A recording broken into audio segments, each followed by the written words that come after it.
Assalamualaikum warahmatullahi wabarakatuh. Halo Ananda Ibu semuanya. Ketemu lagi dengan Ibu Suci. Di video kali ini kita akan melanjutkan pembelajaran kita di video sebelumnya.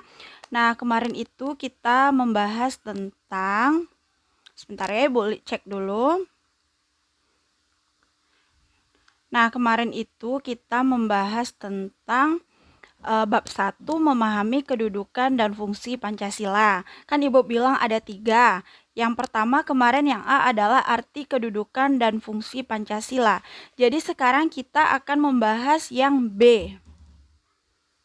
Yang B yaitu makna Pancasila sebagai dasar negara dan pandangan hidup.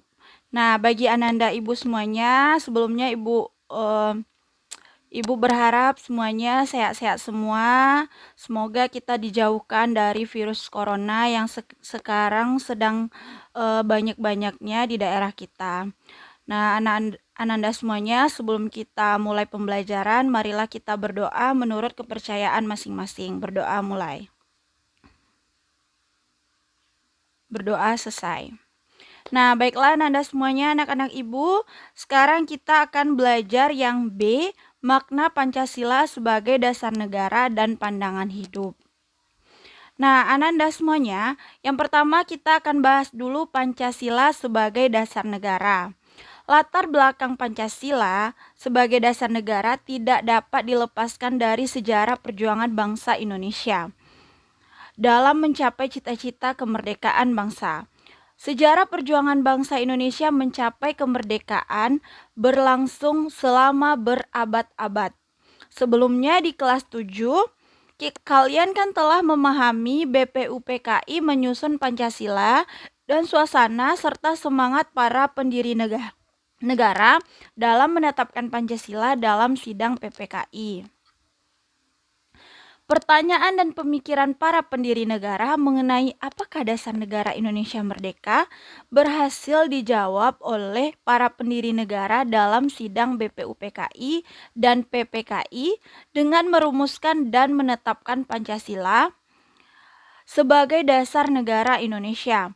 Kedudukan Pancasila sebagai dasar negara termaktub dalam pembukaan Undang-Undang Dasar Negara Republik Indonesia tahun 1945.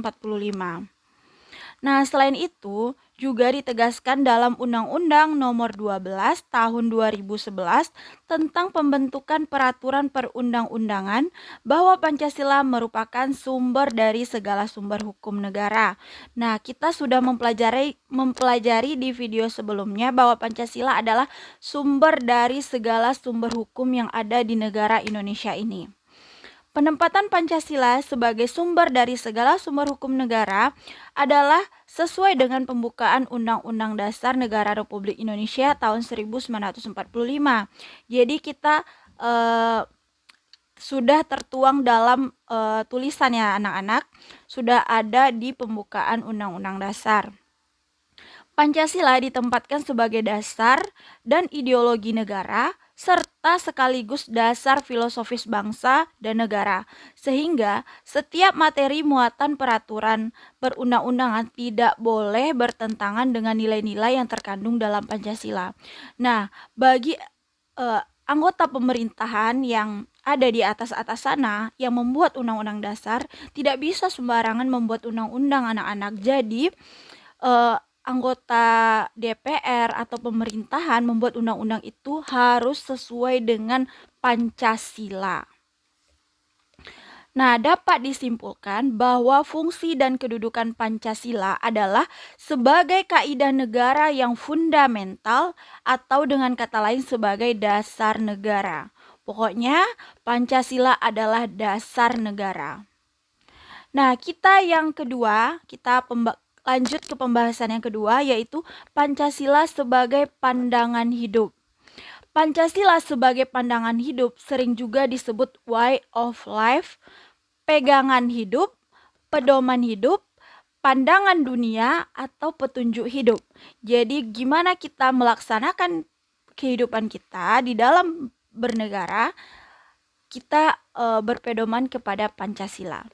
Walaupun ada banyak istilah mengenai pengertian pandangan hidup, tetapi pada dasarnya semua itu memiliki makna yang sama. Nah, lebih lanjut, Pancasila sebagai pandangan hidup bangsa dipergunakan sebagai petunjuk dalam kehidupan sehari-hari masyarakat Indonesia. Sikap maupun perilaku masyarakat Indonesia haruslah selalu dijiwai oleh nilai-nilai luhur Pancasila. Nah, contohnya seperti bagaimana kita ada di dalam rumah. Tentunya kita harus sesuai dengan Pancasila dan agama kita.